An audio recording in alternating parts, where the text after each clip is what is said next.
In this video, I will explain about the social security system, such as public health insurance and pensions in Japan.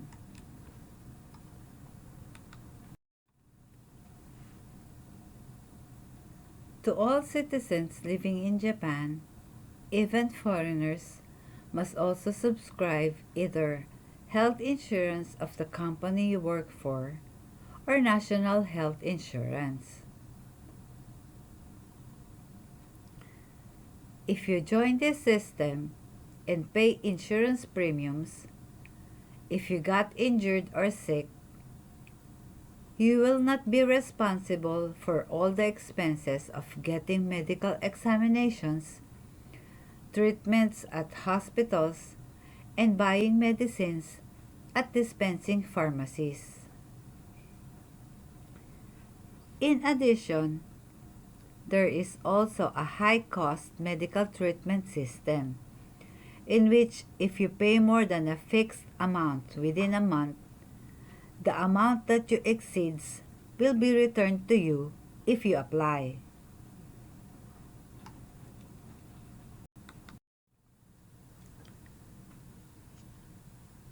The difference between the health insurance of the company you work for and the national health insurance is shown in this table.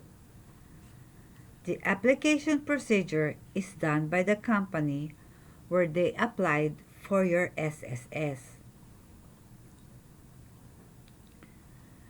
National health insurance is provided at the city hall where you live, and you have to apply by yourself.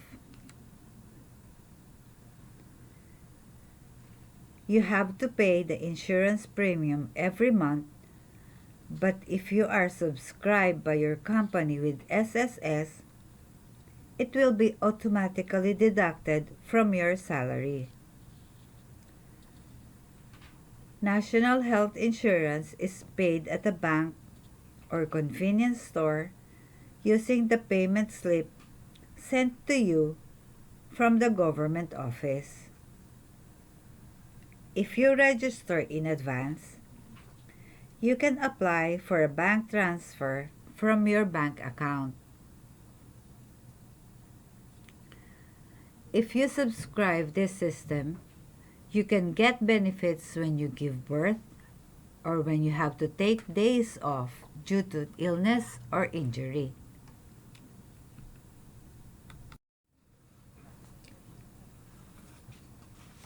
Next is Workers' Accident Compensation Insurance, which they call ROSI. You may receive benefits if you get injured, sick, die at work, or if you get injured while commuting.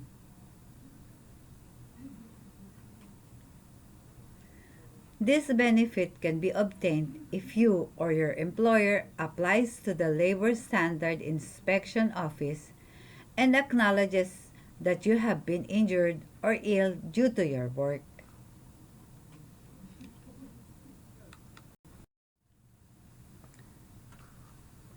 Next is about employment insurance. With employment insurance, you can get unemployment benefits for a fixed period when you lose your job. The target people, insurance premiums, and conditions for receiving the insurance are shown in the table, and the procedure is done at Hello Work.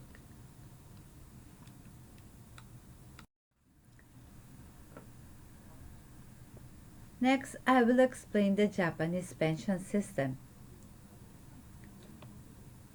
It is legally required that all people aged 20 years old up to 60 years old who live in Japan to join the national pension and pay the pension's insurance premium. If you pay the insurance premiums properly, you can get a pension when you turn 65 after you quit your job due to retirement. In addition, when you become disabled or after the premium payer dies, the remaining spouse can receive a survivor's pension.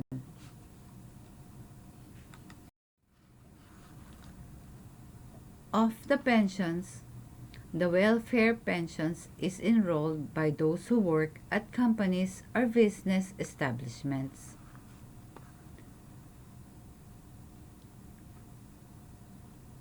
The procedure is done by the company you work for.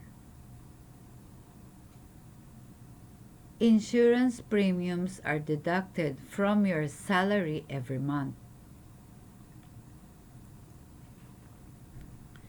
The amount of insurance premiums is determined by the amount of salary.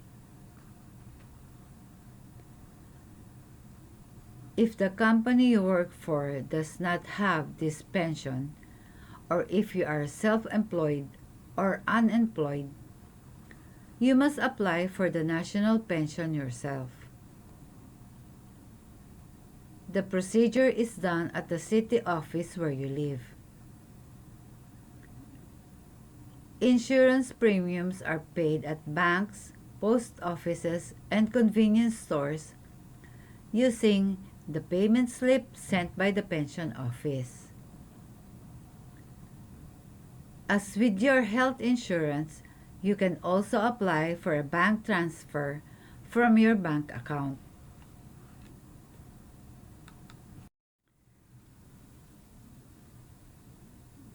You can get the pension's insurance premiums you paid in this way when you reach 65 years old.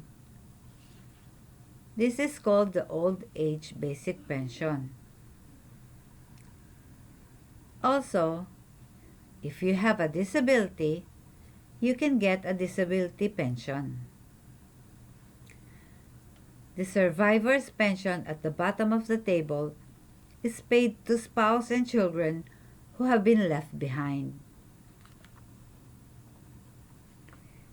If you have a small income and it is difficult to pay the pension insurance premium, please consult with the National Pension Counter at the government office where you live. Also, if a foreigner who is enrolled in the Japanese pension system and has paid the pension insurance premium for 6 months or more and will return to his or her home country, he or she should follow the prescribed procedure within 2 years after leaving Japan. You can get a lump sum withdrawal payment, which they call Dattai Ichijiking. The amount of the old age basic pension is the same for everyone, but that alone may not be enough for daily living expenses. So as much as possible, you have to save as much as you can while you can still work for old age.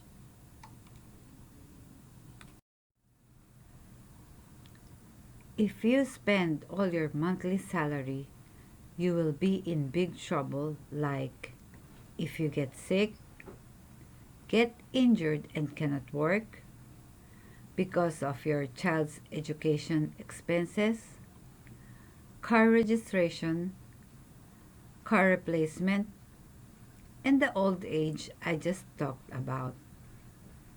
Therefore, it is important to have a habit of saving money while your child is still at a young age.